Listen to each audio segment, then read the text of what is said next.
Quero saudar a amada igreja com a paz do Senhor. Amém.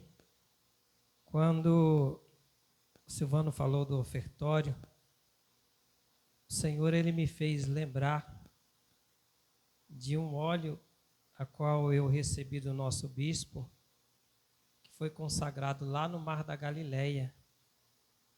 E o Senhor pediu que eu ungisse a mão daqueles que eram ofertantes, e não tão somente os que foram ofertantes, mas aqueles que quiserem, essa unção nas mãos. Depois do culto você vem, que eu vou ungir as tuas mãos. Porque quando o Senhor me levava ali no Mar da Galileia, Ele trouxe à minha mente a pesca maravilhosa. Então que essa unção ela venha fazer transbordar tudo que chegar nas tuas mãos. Amém? Então se você quiser esta unção, você me fala depois, que eu vou estar ungindo as tuas mãos também. Amém? Aproveitando que você está sobre os seus pés, eu quero falar daquilo que o Senhor colocou no meu coração, que está em Isaías, capítulo 53.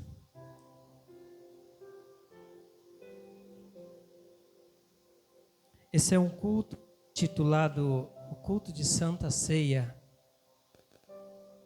E quando o irmão Jair, ele trouxe a palavra de João 6, o Senhor me levou a esse texto novamente, dizendo que ele estava confirmando a palavra que eu quero compartilhar com a igreja.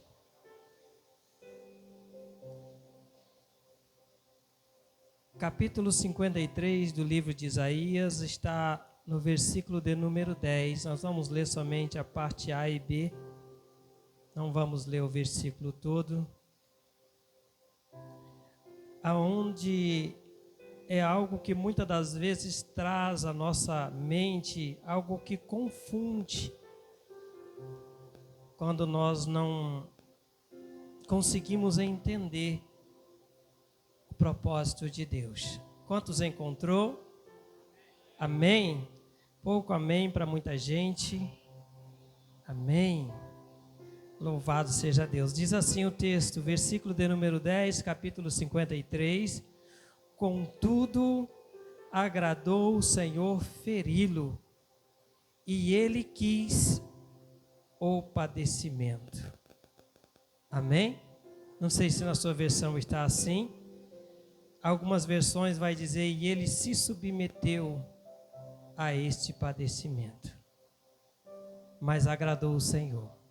Amém? Fecha a tua Bíblia, coloca a mão no teu coração e vamos falar um pouquinho do amor de Deus. Aleluia! Senhor nosso Deus, fala conosco nesta noite, em nome de Jesus. Amém? Podeis se assentar.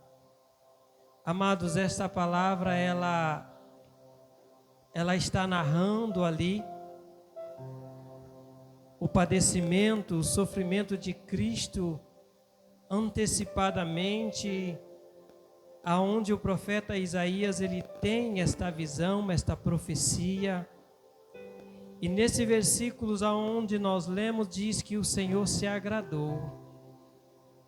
E às vezes nós temos que perguntar por que o Senhor ele se agradou. Porque o propósito dele estava caminhando conforme a tua vontade, o teu querer.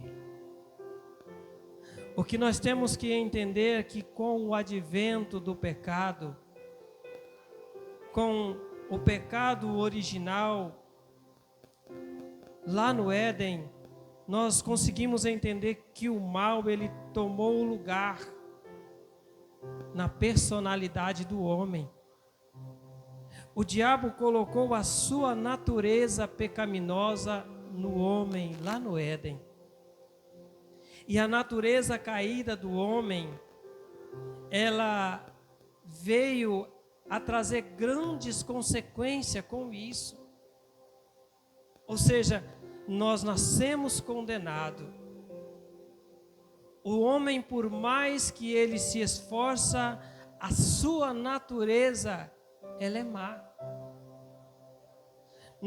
existe uma ideia no meio da humanidade, dos homens, que nós, homens, estamos querendo ser, muitas das vezes, melhor do que o outro, melhor do que o nosso irmão, melhor do que a nossa irmã. Mas o que a Bíblia, ela nos diz é que nós temos essa natureza em nós. Lá no livro de Salmos, capítulo 14, também no Salmo 53, que vai dizer a mesma coisa. A Bíblia vai dizer que o Senhor Deus, Ele olha para a humanidade para ver se Ele encontra alguém de coração puro.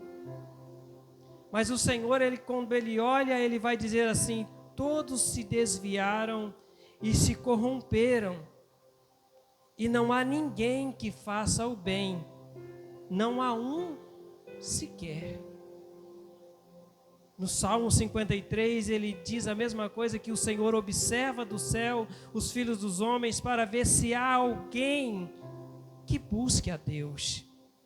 E ele diz assim: todos se desviaram e se corromperam, e não existe alguém que pratique o bem, nem mesmo uma só pessoa.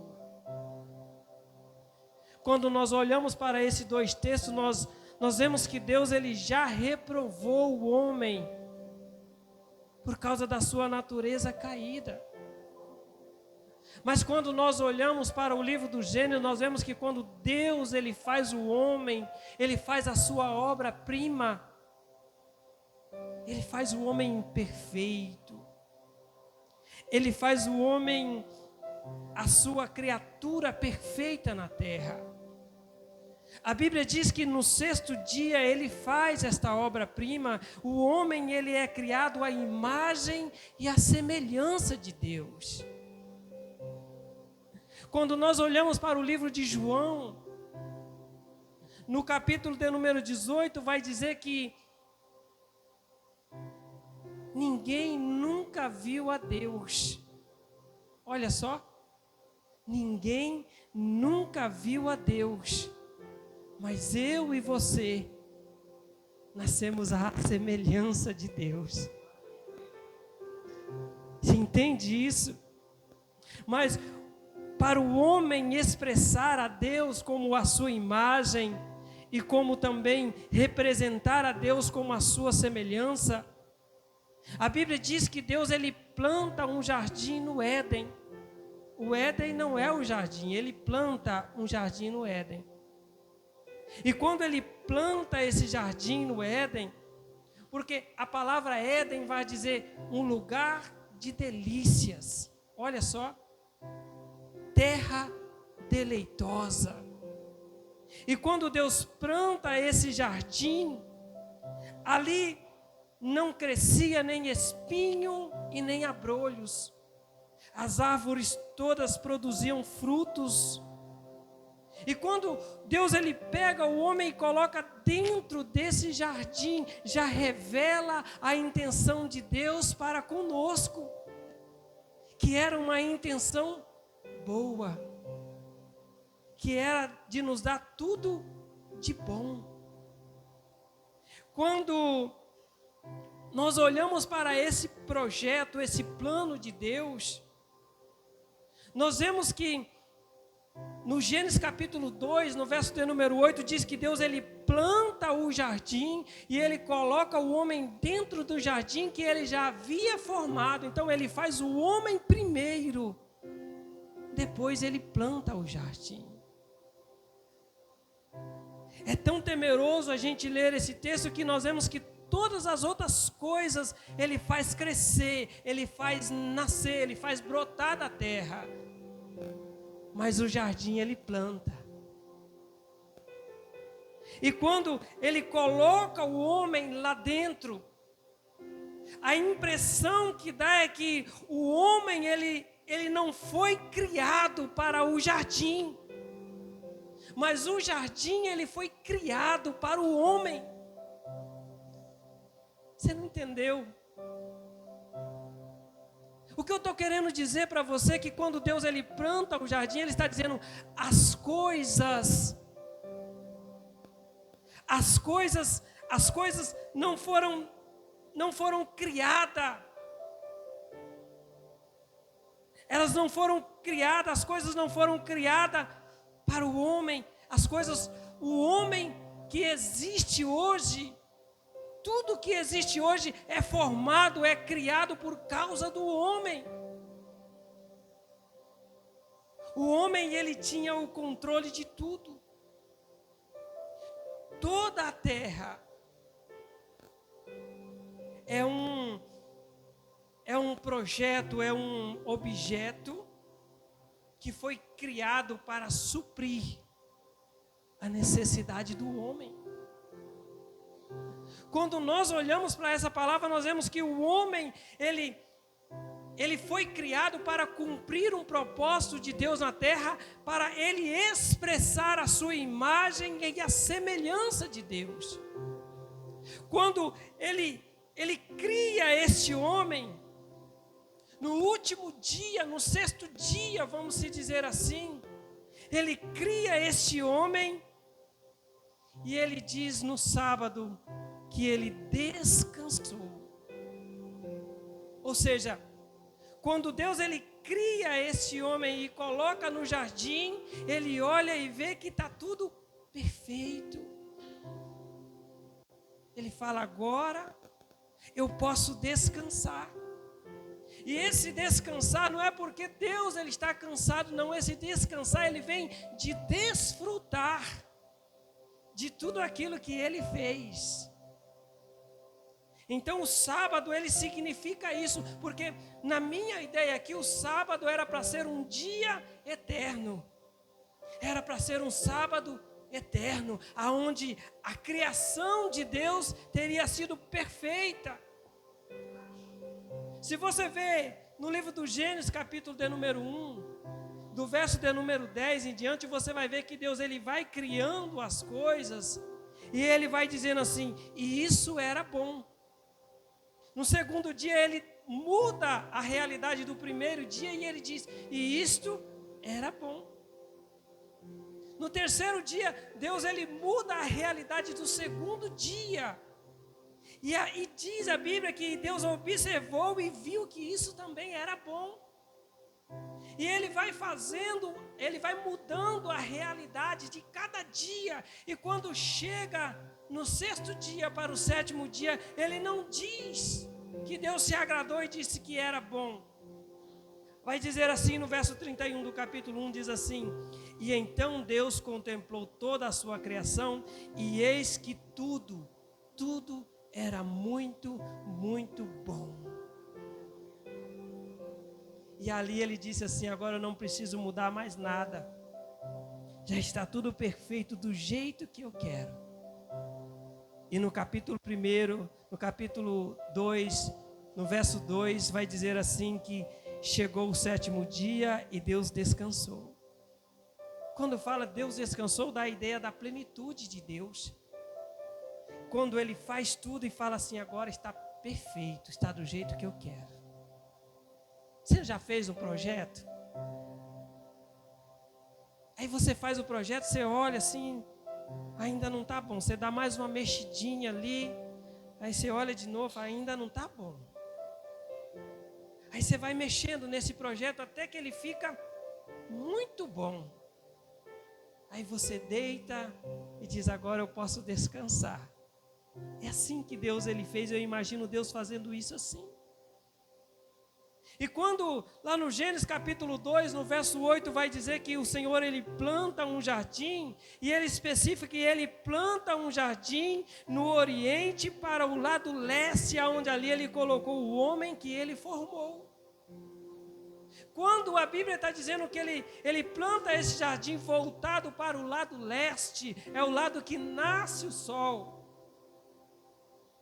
É o lado aonde nós vemos que Abraão ele armava a sua tenda virada para o leste. Aonde o tabernáculo de Deus também, quando Moisés ele faz, a sua porta era virada para o leste. O santuário a qual Salomão ele fez para Deus, a sua porta também era virada para o leste. O templo de Zorobabel também, quando foi feito, quando foi recriado, a sua porta sempre para o leste, indicando que quando o sol nascia, já se contemplava a glória de Deus adentrando para dentro daquele lugar. Então tudo indica que esse jardim, ele era um santuário de Deus. E quando se fala de um santuário de Deus, e Deus pega o homem e coloca ali, Deus coloca o homem dentro do santuário para que ali ele se alimentasse de Deus. Para ali o homem ser nutrido de Deus. Mas a palavra do Senhor vai dizer que o homem, quando ele é colocado lá, Deus dá uma ordem. E qual era essa ordem? Comer. Porque o que vale é a primeira ordem. O Senhor olha para Adão e ele disse: de toda árvore que está no jardim é para você comer, é para você se alimentar dela. E o homem, ele tende a se pender para o mal. No meio de tanta árvore boa, ele resolve comer de uma que não era para comer. Assim também somos nós.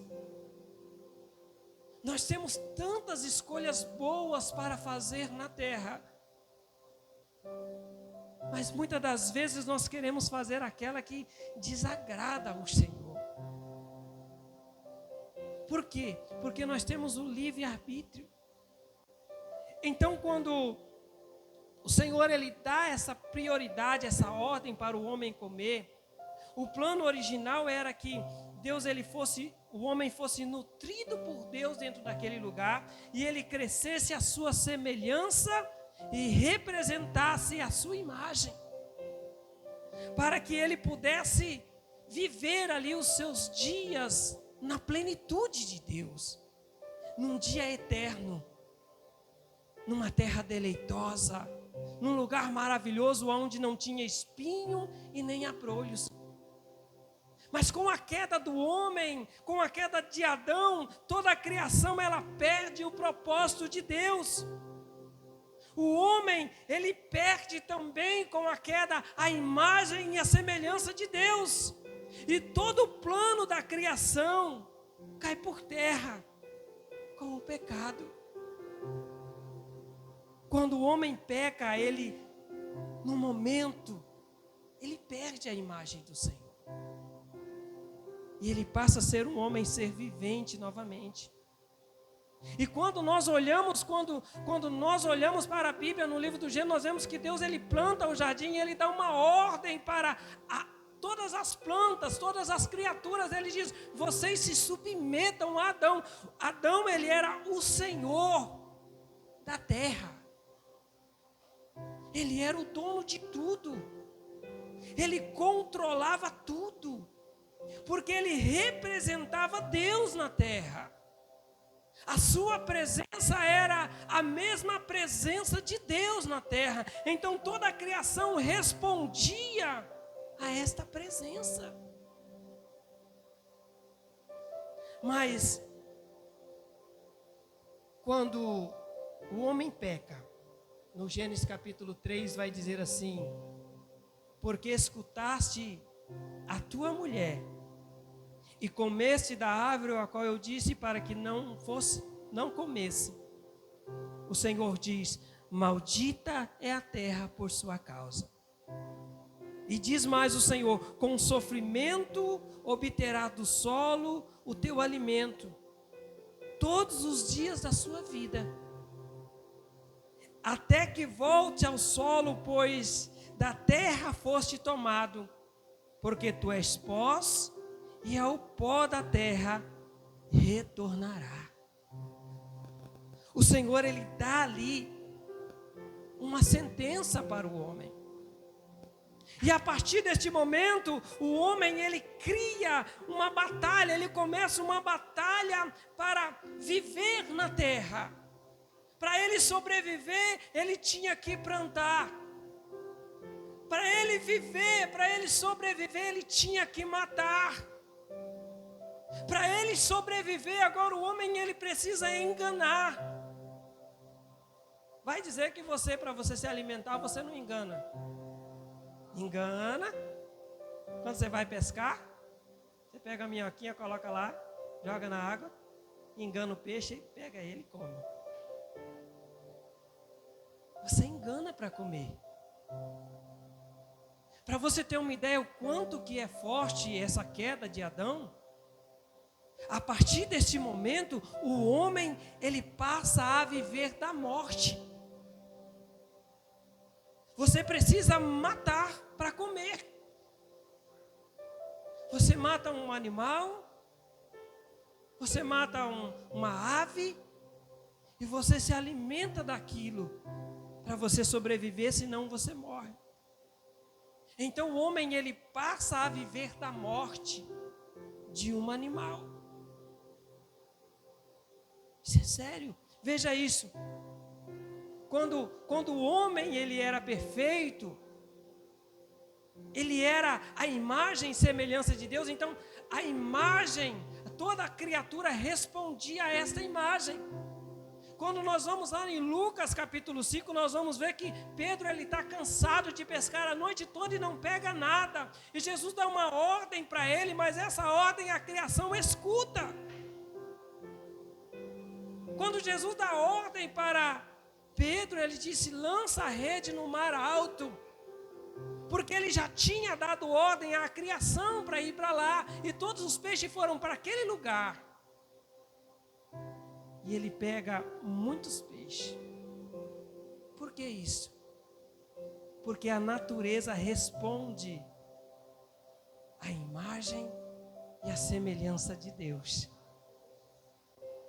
Então, quando nós olhamos para isso, nós entendemos que eu e você, para que nós venhamos conquistar alguma coisa na terra, nós temos que lutar, nós temos que brigar, nós temos que correr atrás todos os dias. Só que para Cristo, quando Ele veio na terra, era tudo natural. Tudo era natural. Marta corre aos pés de Jesus e disse: se o Senhor estivesse aqui, o meu irmão não tinha morrido. Jesus está tranquilo. Ele disse: não, daqui 3 dias a gente vai lá. Ele está tranquilo, porque para ele tudo é natural. Quando ele vai orar para ressuscitar Lázaro, nem orar ele precisava. Ele disse: eu só estou orando por causa dos incrédulos que estão à minha volta. Porque eu sei que tu bens me ouve. Quer dizer, a criatura responde à imagem do Criador. E nós perdemos esta imagem. Então, quando nós olhamos para isso, Deus ele retira o teu Espírito Santo da terra como se fosse uma sentença. E a partir disto o homem ele perde esta imagem. Quando nós olhamos lá no livro do Gênesis, capítulo 3, no verso 3, vai dizer que o Senhor, ele olha para a terra e vê que o homem, ele está só na carne. Não tem aquela frase que a gente fala, ele está só na carne. O homem estava só na carne, e aí o Senhor disse: o meu espírito não pode mais ficar no homem. E o Senhor tira o seu espírito do homem, e o espírito volta para o céu. E o homem ele passa a andar na terra sem o Espírito, sem direção. A partir daí o Espírito vem sobre. O Espírito paira, mas não permanece, ele volta para cima. Vocês estão entendendo? Diga amém. Vocês estão muito calados hoje. Então essa palavra eu precisava trazer para vocês, que essa imagem foi perdida. E só Jesus, ele tem esta imagem. Jesus lá no céu, lá na eternidade, ele entra num consenso entre o Pai, o Filho e o Espírito Santo e diz: eu preciso devolver esta imagem para o homem caído. E aí, quando eles entram nesse consenso, Jesus ele decide vir para a terra para devolver ao homem a imagem de Deus. Jesus, ele decide vir para a terra para devolver a imagem que o homem havia perdido no Éden. E quando nós vamos lá para o livro de João, capítulo 1, do verso 1, a palavra do Senhor vai dizer que no princípio ele era o verbo e a palavra estava com Deus e a palavra era Deus. No verso 4 vai dizer, e nele estava a vida e a vida era a luz dos homens. No verso 14 vai dizer, e a palavra se fez carne e habitou em nós. Em algumas versões vai dizer, e a palavra se fez carne e tabernaculou dentro do homem, entrou em nós. Então essa foi a missão de Jesus, enviado pelo teu Pai para vir para a terra, para devolver a nós a tua imagem. Em Romanos capítulo 8, verso 22, vai dizer assim, nós sabemos que toda a criação geme e sofre com dores de parto até agora. Não só ela, mas também nós, esperando a adoção, a saber, a redenção do nosso corpo, o resgate do nosso corpo.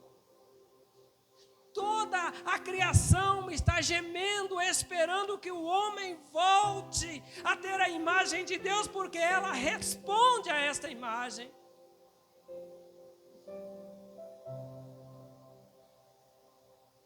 A criação está esperando. Então, quando nós vemos isto, nós olhamos para o livro de Isaías, capítulo 9, no verso de número 6, aonde a palavra do Senhor vai dizer assim, porque para nós um menino é nascido, e para nós um filho é dado, e o governo está sobre os seus ombros, e sobre o nome será chamado Maravilhoso, Conselheiro, Poderoso Deus, o Pai Eterno e o Príncipe da Paz.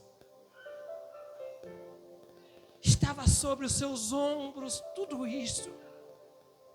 E quando nós olhamos para essa palavra, nós vemos que o menino, ele tinha que nascer. O menino, ele tinha que nascer, e o filho, que é filho, ele não nasce, ele é dado por Deus para nós. Então Deus, ele envia o Espírito Santo até Maria, e lá nasce um menino chamado Jesus de Nazaré, 100% homem. E aí, o Espírito de Cristo vem e habita no corpo de Jesus, o homem. Então, quando nós olhamos que o filho nasce, porque o filho não nasce porque ele sempre existiu, mas um filho é dado porque no corpo do menino,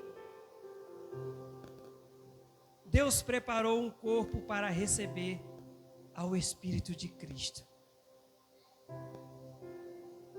Quando nós lemos lá em João que diz que o verbo se tornou carne e habitou em nós, é isso.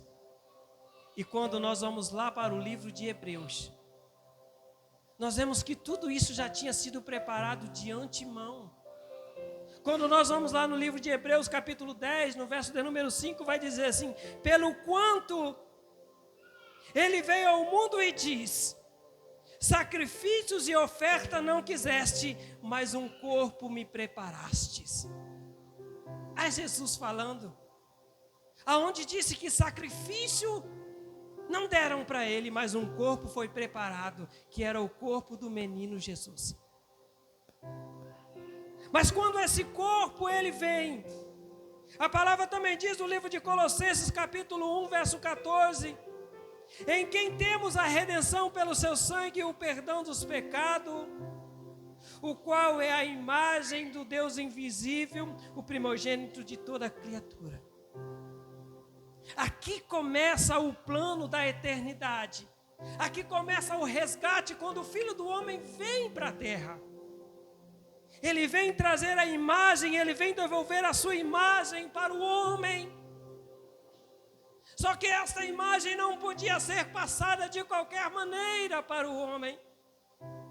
Esta imagem não tinha como ela ser entregue para o homem sem que houvesse um sacrifício.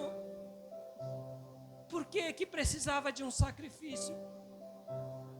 Porque se por um homem o pecado entrou na terra, por um homem este pecado também tinha que sair.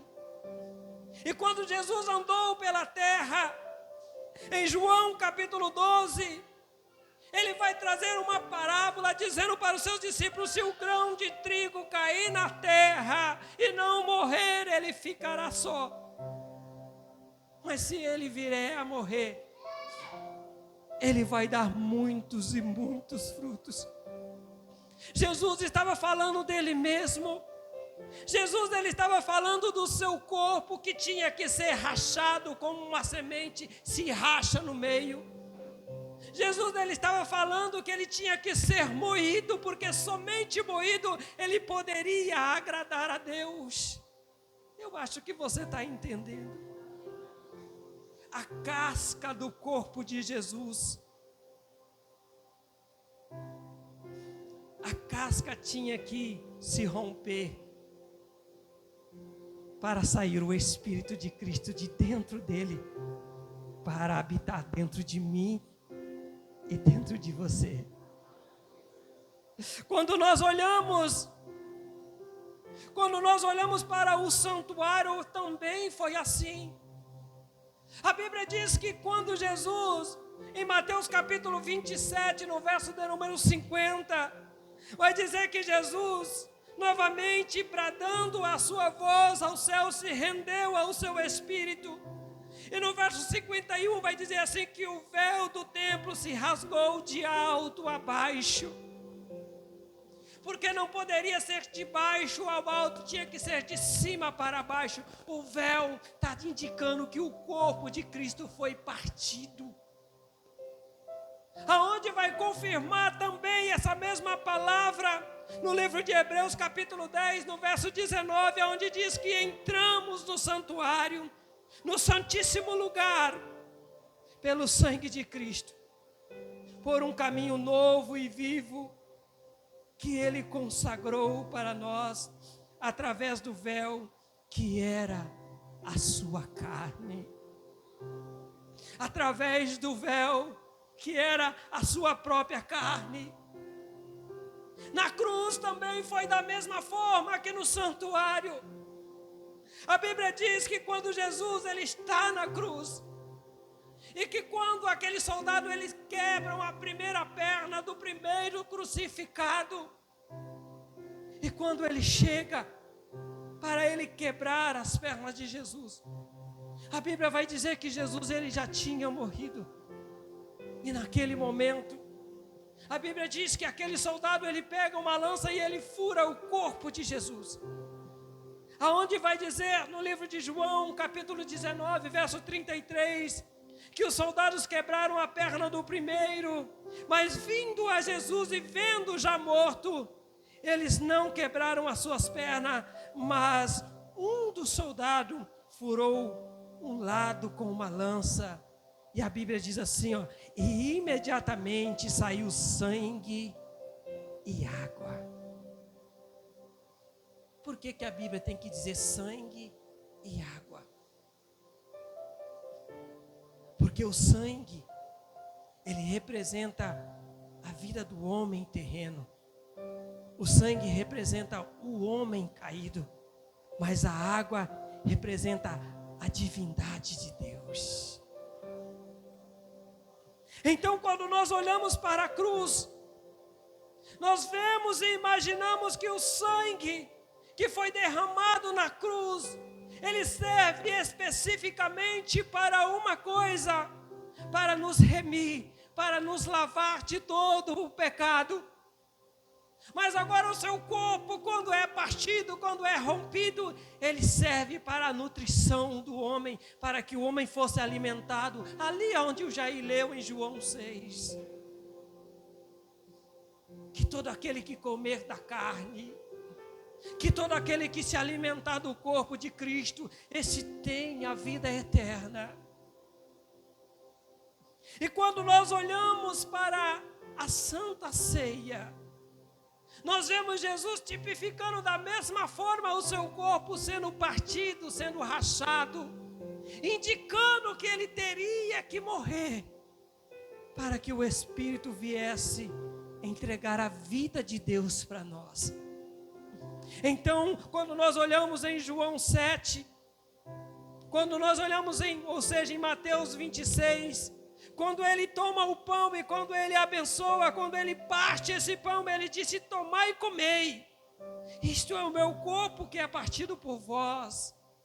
Ele está tipificando, dizendo para você e dizendo para mim que todas as vezes que nós viemos nos santuários do Senhor, nós somos alimentados da vida de Deus. Toda vez que você participa do corpo e do sangue do Senhor, você está sendo perdoado e ao mesmo tempo você está sendo nutrido.